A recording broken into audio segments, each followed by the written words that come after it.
This woman called the cops 7 times in 1 hour just because my wife wouldn't open the door for her even though it was our house, and she had no right to be there. That woman was Karen, the HOA president, who always acted like she was the law. But this time, she knocked on the wrong door because the person she called the cops on was the new police chief of the county, my wife. When that door swung open, with her badge and uniform clearly visible, Karen froze like a statue.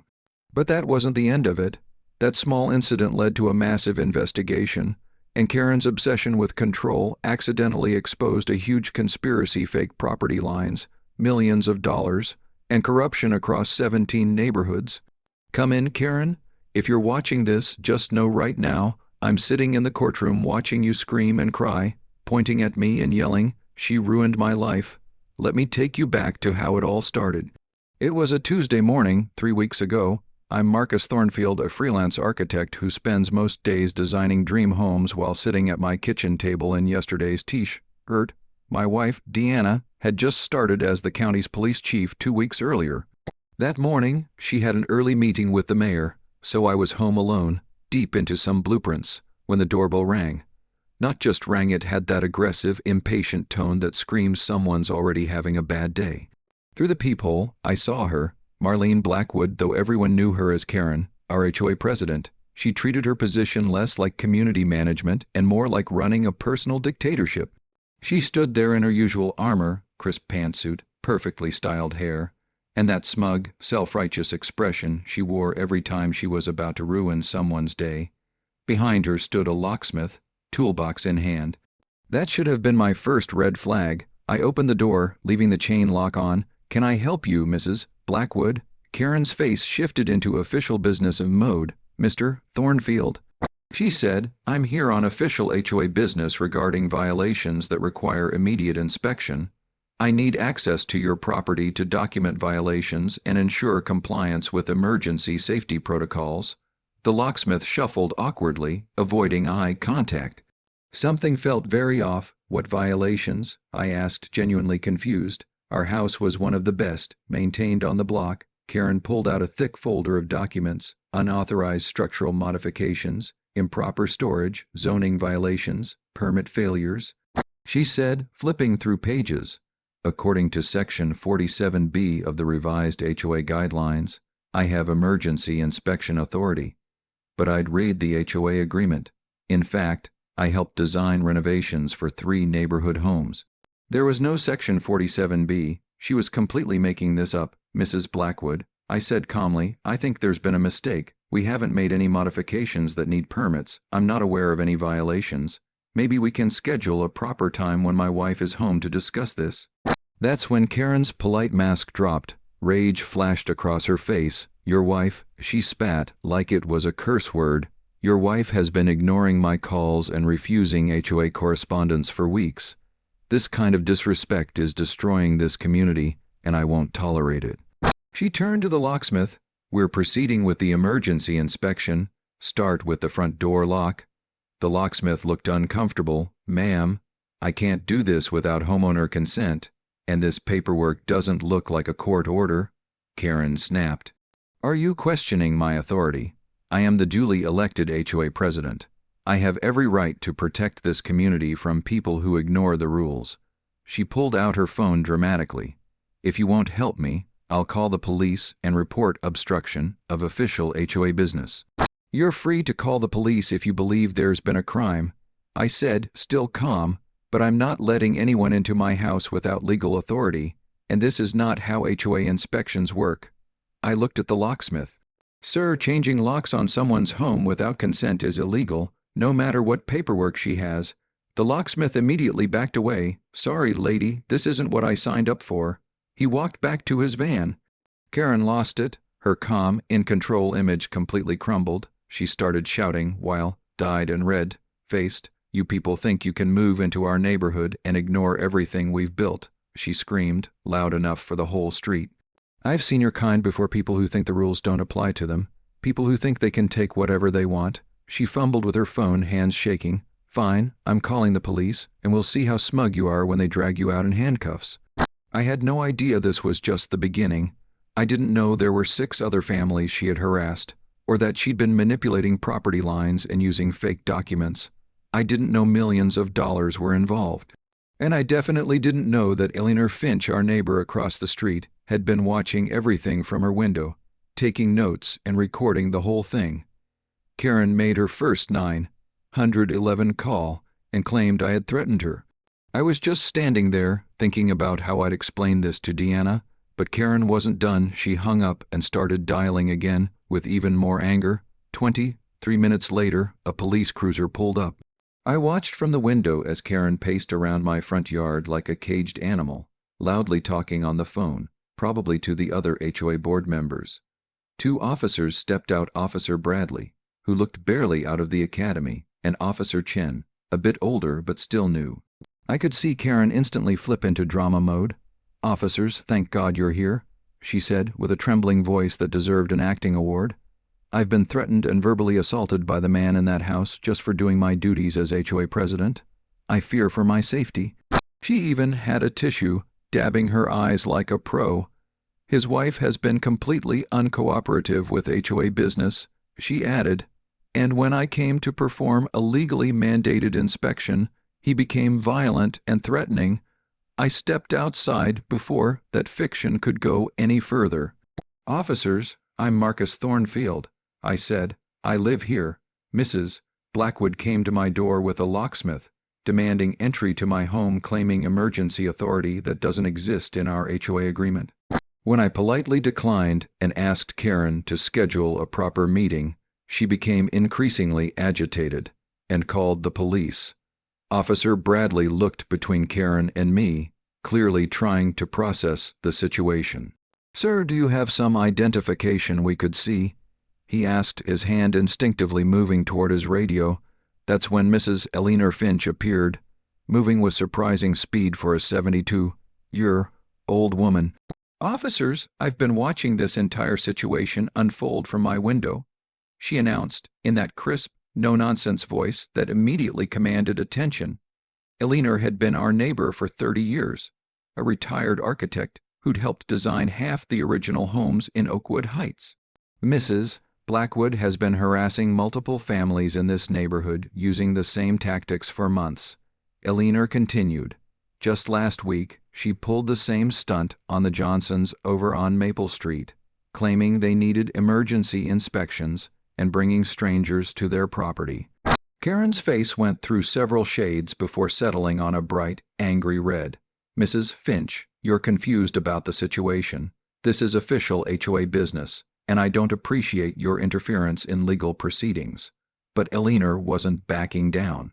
She pulled out her phone and held it up. "I have video footage of the entire confrontation, including Mrs. Blackwood's attempt to force entry with an unauthorized locksmith and her escalating threats when Mr. Thornfield reasonably refused her." Officer Chen stepped forward, looking much more interested now. "Ma'am, if you have video evidence, we'd like to see it." Karen immediately objected. "This is harassment. You can't just take the word of some confused elderly woman over an elected community leader." The way she said elderly woman dripped with condescension. I saw Eleanor's eyes narrow dangerously. "Young lady," Eleanor said, her voice suddenly cold, "I was practicing architecture before you were born, and I know the difference between legal authority and neighborhood bullying." The tension was about to boil over when I heard the sound that changed everything. A car door slammed, then Diana's voice rang out. "What's going on here?" My wife appeared in full uniform, her badge gleaming. She had returned early from her meeting. The effect was instant. Both officers snapped to attention, while Karen's face morphed through disbelief, shock, and panic, expressions that would have been funny if the situation weren't so tense. "Chief Thornfield," Officer Bradley stammered, clearly not expecting his new boss to emerge from the very house they'd been called to investigate. "We received a call about a domestic disturbance and possible obstruction of official business. Mrs. Blackwood here claims there was a conflict over some kind of HOA inspection." Diana looked at Karen with the calm, professional gaze that could make hardened criminals confess. "Mrs. Blackwood," Diana said, "would you like to explain to me exactly what official authority you believe gives you the right to force entry into my home?" Karen jumped at the chance to regain control.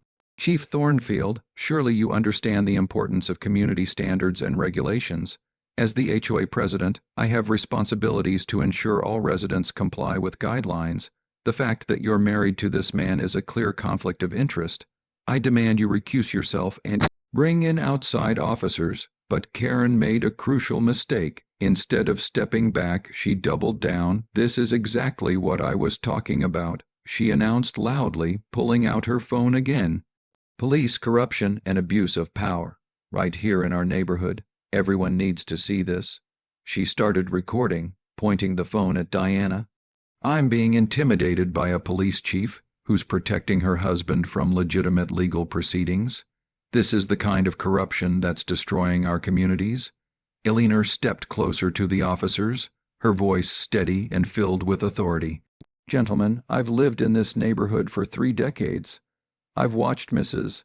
Blackwood systematically intimidate and harass families until they either comply or move away. She's driven out 6 families in the past 2 years using these same tactics. Karen's live stream was still running, but the confidence on her face was starting to crack. Eleanor continued, the Johnsons, the Martinez family, the elderly Hendersons, all forced to sell and leave because of her harassment. While Karen continued spinning a tale of police corruption into her phone, Diana stayed calm and professional. Mrs. Blackwood, she said, you're free to file any complaints through proper channels, but this incident is now concluded. Officers Bradley and Chen, thank you for your time. As the officers turned to leave and Karen ended her live stream, promising to expose the truth, I noticed something in her eyes, a calculating look. This wasn't over, and I was right. Within an hour of the police leaving, Karen's video was everywhere. She had uploaded it to Facebook, Instagram, TikTok, and Twitter with strategic precision. The title read, New Police Chief Threatens Innocent Homeowner, Corruption Exposed. It was spreading like wildfire through local community groups. I watched in real time as the views jumped from dozens to hundreds, then thousands. Each share added fuel to Karen's carefully edited narrative. The video was a masterpiece of manipulation. She cut out all the footage of her trying to force entry, all of Eleanor's testimony, and anything that made her look bad. Instead, it showed a concerned community leader being intimidated by a corrupt police chief protecting her criminal husband. The comments were exactly what you'd expect. A mix of outrage, conspiracy theories, and people who had never met us but were completely sure we were guilty. This is what's wrong with America today, wrote someone named Patriot Mom 47. Police protecting their own while honest citizens get trampled. Another from Truthseeker 2024 read, I bet there's money changing hands here. Follow the money, people. But then, something unexpected happened. Other voices began pushing back in the comments. I live 3 streets over, posted Jennifer Walsh, a name I recognized from neighborhood barbecues. Karen Blackwood has been terrorizing families in this area for months. She tried the same thing with us last spring, said our kids' swing set violated some made-up HOA rule. Her comment got 47 likes within minutes. Then came another. My elderly parents had to sell their house because of this woman's harassment. She's not protecting anyone. She's a bully with a power complex. And then Eleanor struck again, proving that 72-year-olds can master social media when properly motivated. She posted her own video response. Karen's edited propaganda couldn't compete with Eleanor's footage. Her video showed the entire confrontation from start to finish, complete with timestamps and her crisp narration explaining the legal realities of HOA authority. As someone who helped write the original HOA guidelines for the neighborhood 30 years ago, Eleanor stated directly to the camera, I can assure viewers that no such emergency inspection powers exist. Mrs. Blackwood's behavior constitutes criminal harassment. But Karen wasn't going down without a fight. She organized what she called an emergency community safety meeting at the local community center, using her HOA president status to reserve the space. The flyers she posted around the neighborhood were inflammatory masterpieces. Protect your family from police corruption. Demand accountability from your new police chief. She'd managed to twist the narrative so completely that people who'd never even spoken to Diana were suddenly calling for her resignation. The meeting itself was a circus.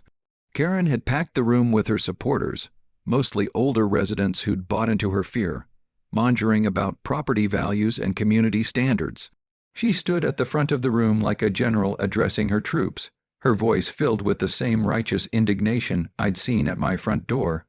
"We cannot allow our neighborhood to become a haven for corruption and lawlessness," she declared to enthusiastic applause. "When the very people we trust to protect us start protecting criminals instead, we have to take action." But Elinor had done her homework. She'd spent the week since our confrontation talking to every family in the neighborhood, documenting Karen's pattern of harassment and abuse. When it came time for community input, Elinor stood up holding a thick folder. "I'd like to share some information about Mrs. Blackwood's actual track record as HOA president," she announced, her voice calm and clear. "The Johnsons on Maple Street, forced to sell after Karen claimed their garden violated imaginary regulations. The Martinez family, harassed for months over the color of their front door until they moved out of state." Each example Elinor presented was backed by photos, emails, and witness statements. The energy in the room began to shift. Applause for Karen's rhetoric turned to murmurs of discomfort. Then Elinor delivered the most damning example. The Henderson family, both in their 80s, were forced to spend their retirement savings on legal fees defending against frivolous HOA violations. Violations that mysteriously disappeared once they agreed to sell their home below market value. Karen tried to interrupt and regain control, but her supporters were wavering. When Tom Rodriguez from Oak Street stood up and confirmed that Karen had tried similar tactics with his family, even her most loyal backers looked uneasy. "She came to our house with the same locksmith, same fake paperwork, same threats," Tom testified. "The only reason we didn't get forced out is because my brother-in-law is a lawyer and called her bluff." The tide had turned. But Karen had one more card to play. "This is exactly what I'm talking about," she shouted over the growing dissent. "They've turned you against me, manipulated you into supporting corruption. Well, I have information none of you know about. I have evidence of illegal activities, financial improprieties, and abuse of power that goes far beyond what you've seen." Her voice took on a dangerous edge. "And if this community won't stand up for what's right, I'll take this to people who will." The meeting dissolved into chaos, neighbors arguing, Karen storming out, still vowing to expose the truth. That's when I noticed Elinor's expression.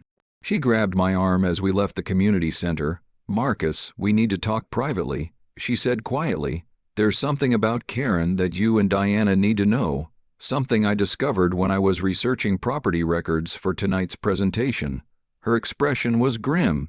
"I think we've stumbled into something much bigger and more dangerous than neighborhood harassment." The drive home was silent, but my mind was racing. Karen's threat, "Take this to people who will act," echoed in my head. Combined with Elinor's ominous warning, I was starting to realize that this wasn't just a feud. It might be a conspiracy.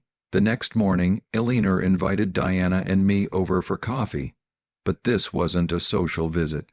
Her dining room table was covered in maps, legal documents, and printed records that looked like they belonged in a detective's evidence room. "I've been investigating property records since our confrontation," Elinor began, her warm demeanor replaced by grim focus. "What I found explains everything about Karen's behavior, and it's worse than harassment, it's systematic fraud." She spread out a large map of our neighborhood, overlaid with transparency sheets showing different years. "This is Oakwood Heights as it was originally platted in 1995, Elinor explained, pointing to the base map. "I helped design 6 of these homes, so I know the original property lines by heart." She placed the first transparency over the map. "This is how the property boundaries appeared in the HOA records in 2015. Then she added another, and this is what the records show today. The difference was staggering. Property lines had shifted. Lot sizes had changed. Sections of what should have been common space had become private property. Every single modification benefits Karen or her associates." Elinor said, "Look here." She pointed to Karen's property, which had mysteriously expanded by nearly half an acre, absorbing land that used to be community green space. Diana leaned forward, her police instincts kicking in. Eleanor, do you have documentation showing when these changes were made and who authorized them? Eleanor pulled out another folder, her smile tight. That's where it gets interesting.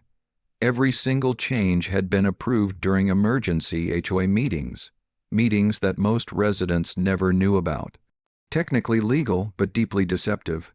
The notices were posted in obscure places.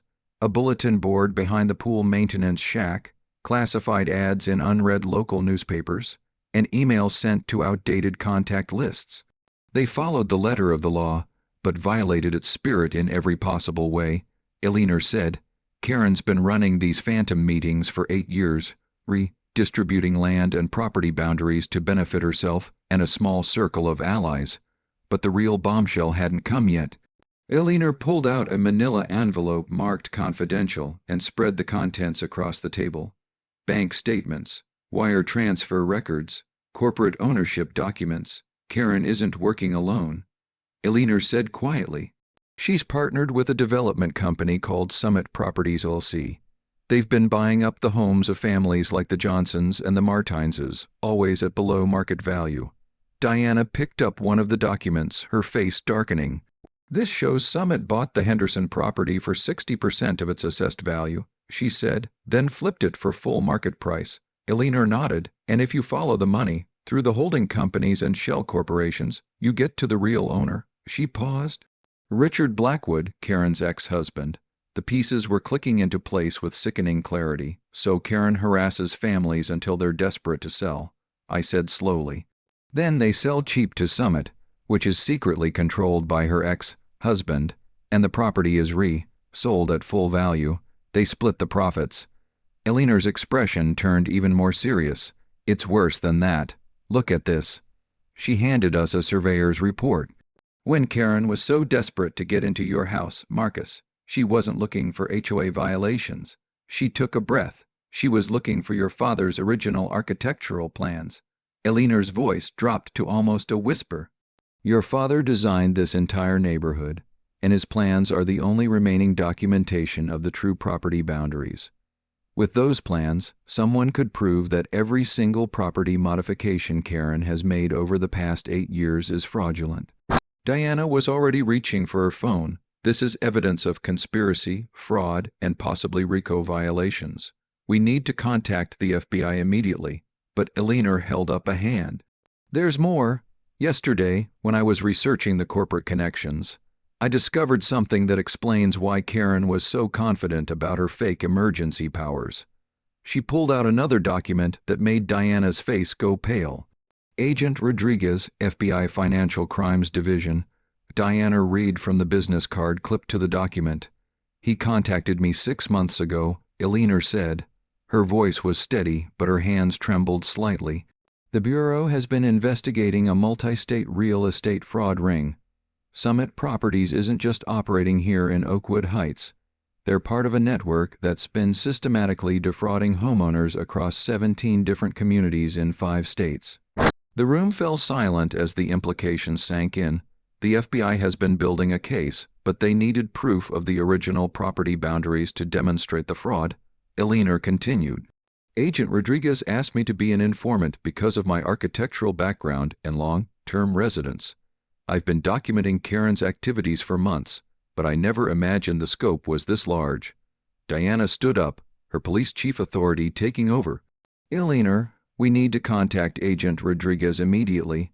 This has moved beyond local jurisdiction.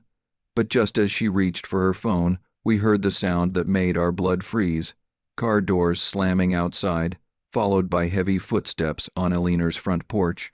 Through the window, I could see Karen approaching with 2 men in expensive suits. Her expression was nothing like the unhinged community activist we'd seen before. This was the face of someone who knew exactly what they were doing, and was prepared to do whatever it took to protect their operation. She knows, Eleanor whispered. Somehow, Karen figured out that we're on to her. The doorbell rang. But this time, it wasn't the aggressive hammering we'd experienced before. This was the patient, confident ring of people who were certain they held all the cards. Diana's hand moved instinctively toward her service weapon as Karen's voice carried through the door, calm and controlled in a way that was far more terrifying than her previous hysteria. "Mrs. Finch, we need to discuss some recent developments regarding your research activities. I think you'll find our conversation very enlightening." The conversation that followed was surreal. Karen sat in Eleanor's living room like she owned the place, flanked by two men who introduced themselves as legal representatives from Summit Properties. She had completely abandoned her neighborhood busybody persona and was now operating with the cold efficiency of someone who'd done this many times before. "Mrs. Finch, we understand you've been conducting some amateur research into property records," she said with a smile that never reached her eyes. "Unfortunately, some of your methods have violated privacy laws and trespassing statutes." The taller of the two suits, who called himself Mr. Davidson, pulled out a tablet and began reading from what appeared to be a legal document. "We have evidence of unauthorized access to private property records, harassment of legitimate business operators, and conspiracy to interfere with lawful commercial activities." Diana started to object, but the second man, Mr. Walsh, held up a hand. "Chief Thornfield, we're aware of your position, but this matter involves federal jurisdiction and interstate commerce violations. We'd prefer to handle this quietly through proper civil channels." It was a masterpiece of legal intimidation. Every word was carefully chosen to sound official while dancing right up to the line of actual threats. Karen's transformation was complete. Gone was the shrieking HOA president trait, laced by someone who clearly understood how to manipulate the legal system. "Elon, dear," she said with fake sweetness, "you've gotten yourself involved in something far beyond your understanding. The best thing for everyone would be to forget about your little research project and return any documents you may have acquired." But Eleanor wasn't backing down. "I know exactly what you're doing, Marlene. You've been systematically defrauding families for years, and now you're trying to intimidate us into silence." Karen's mask slipped for just a moment, revealing a flash of genuine fury. "You old fool, do you have any idea who you're dealing with?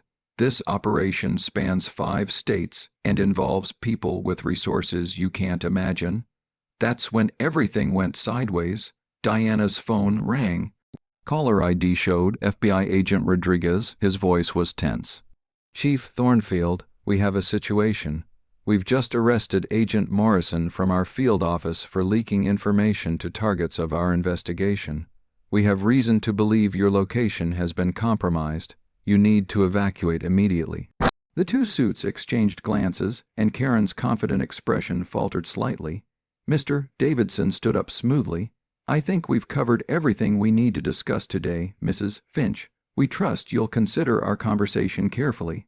But as they moved toward the door, Agent Rodriguez's voice crackled through Diana's phone speaker. "Chief, we're tracking multiple vehicles converging on your location. Get out, now." Diana was already moving, her police training taking over. "Eleanor, grab your evidence. We're leaving through the back door." But Karen's calm facade was cracking. "You don't understand," she shouted as we moved toward the kitchen. "They don't just want the evidence destroyed. They want you eliminated. I tried to handle this quietly, but you forced their hand." We made it to Eleanor's backyard just as 3 black SUV pulled up to the front of the house. Diana called for backup while we slipped through the neighborhood's interconnected backyards, but Karen's voice followed us, and what she said made my blood run cold. 20 years I've built this life. 20 years since Richard left me with nothing. You think I chose this? They own me now, and if I don't deliver, they'll kill me too." The next few hours were a blur of safe houses and FBI debriefings. Agent Rodriguez explained that their investigation had been compromised from the beginning. Agent Morrison had been feeding information to the criminal network, warning them about federal interest and helping them stay ahead of surveillance. "The operation is much larger than we initially realized," Rodriguez told us in a secure conference room. "Summit Properties is just one arm of an organization that's been systematically targeting suburban communities across the country. But here's where things took an unexpected turn. Due to the compromised investigation, and the illegal surveillance that the criminal organization had conducted. All the evidence Elinor had gathered was now considered inadmissible in court. Worse, Diana was being placed on administrative leave, pending an investigation into potential conflicts of interest and procedural violations. The fact that she was married to someone involved in the case was being used against her. "I don't understand," Diana said, her voice tight with frustration. "We're the victims here. How are we being treated like criminals?" Agent Rodriguez looked uncomfortable. "The organization has very good lawyers, and they've managed to turn the legal situation upside down. They're claiming that Mrs. Finch conducted illegal surveillance, you abused your position as police chief, and Marcus interfered with lawful business activities." Karen, meanwhile, had vanished. Her house was empty, her phone disconnected, and according to neighbors, she'd left in the middle of the night with several suitcases. For 48 hours, it looked like she'd gotten away with everything. The criminal organization had successfully neutralized the investigation, eliminated the evidence, and made their primary local operator disappear before she could become a liability. But that evening, as Diana and I sat in our living room feeling defeated and wondering if we'd ever see justice, my phone rang. The caller ID showed Elinor's number, but the voice that answered wasn't hers. "Mr. Thornfield, this is David Blackwood, Karen's son." His voice was shaking but determined. "I've been working with the FBI for 6 months, providing evidence about my mother's activities. She doesn't know, but I recorded everything, every conversation, every meeting, every confession." The silence stretched between us as the implications sank in. "David, where are you? Are you safe?" He laughed bitterly. "Safe? My mother just tried to kill me, Mr. Thornfield. She found out about my cooperation with the FBI, and she completely snapped. She's not the woman you think you know. She's capable of things that would terrify you." His voice dropped to a whisper. "But I have everything, every detail of the operation, every name, every location, and tomorrow the whole world is going to know the truth." David Blackwood met us at a 24-hour diner on the outskirts of town. His face was a road map of bruises, and his left arm hung in a makeshift sling. He looked like he'd aged a decade in the past week. When he sat down across from Diana and me, his hands wouldn't stop shaking. "You have to understand," he began, his voice barely above a whisper, "my mother isn't the person any of you think she is. She's been living a double life for so long that I'm not sure she even knows who she is anymore."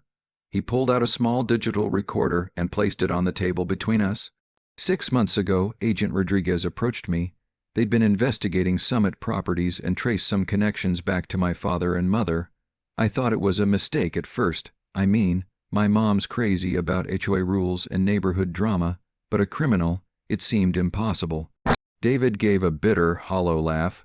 Then I started paying attention to her phone calls, her late-night meetings, the people who came to the house when she thought I was asleep. The recordings he played for us were devastating.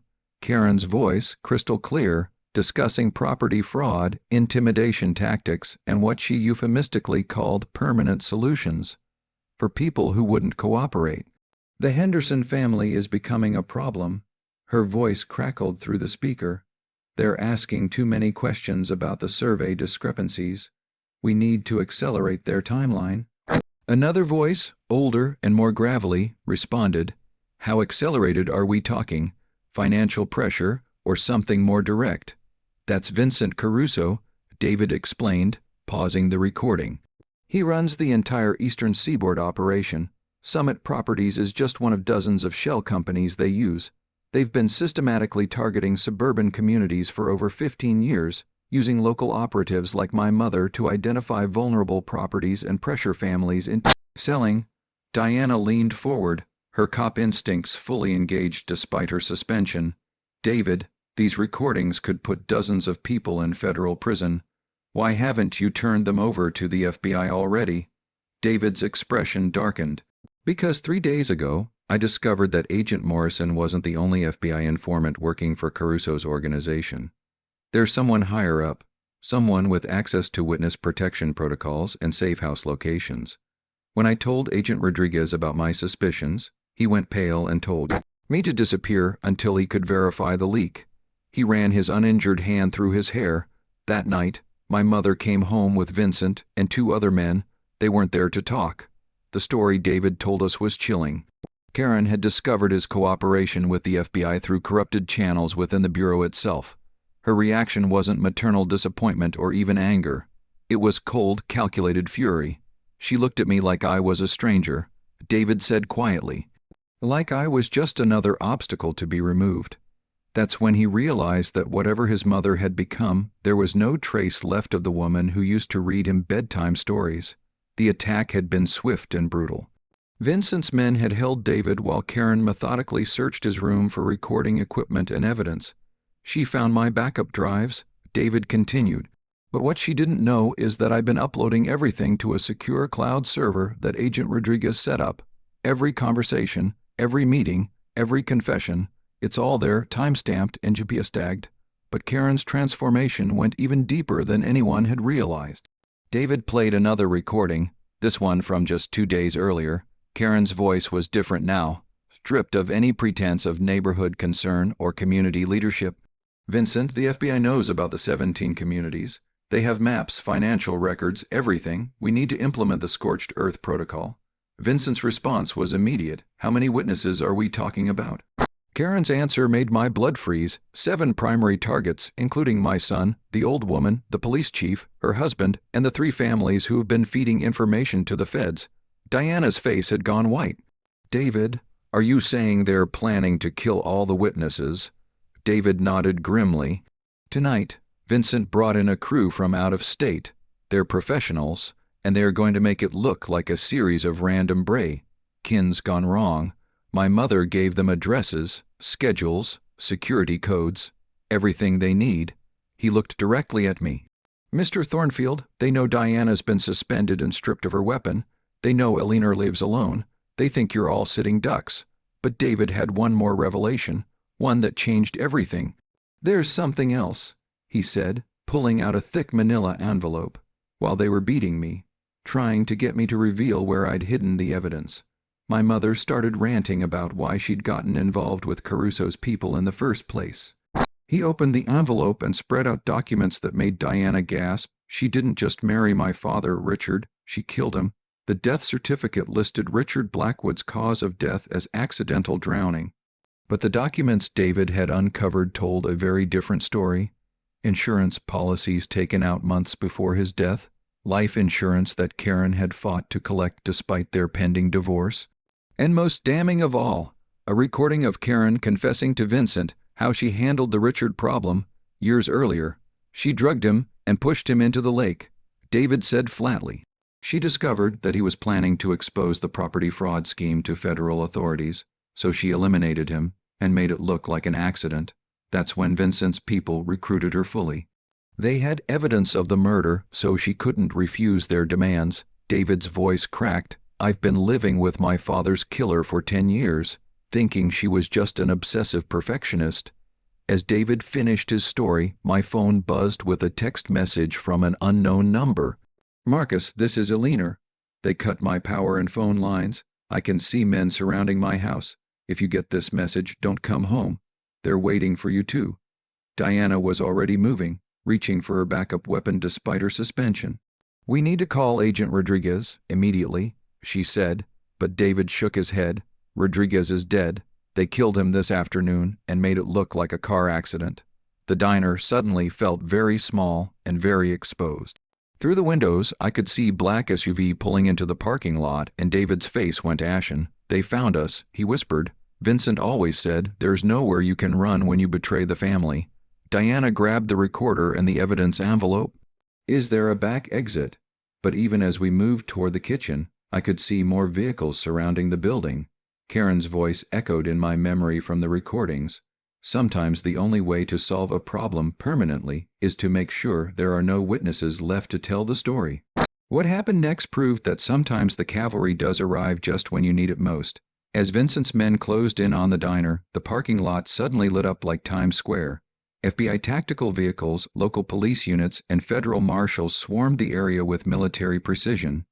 Agent Sarah Chen Rodriguez's partner, came through the diner's front door with a full tactical team, her voice cutting through our panic. "David Blackwood, you're safe now. We've been tracking your location through the cloud server." The relief was overwhelming, but Chen quickly explained how they'd managed to turn the tables.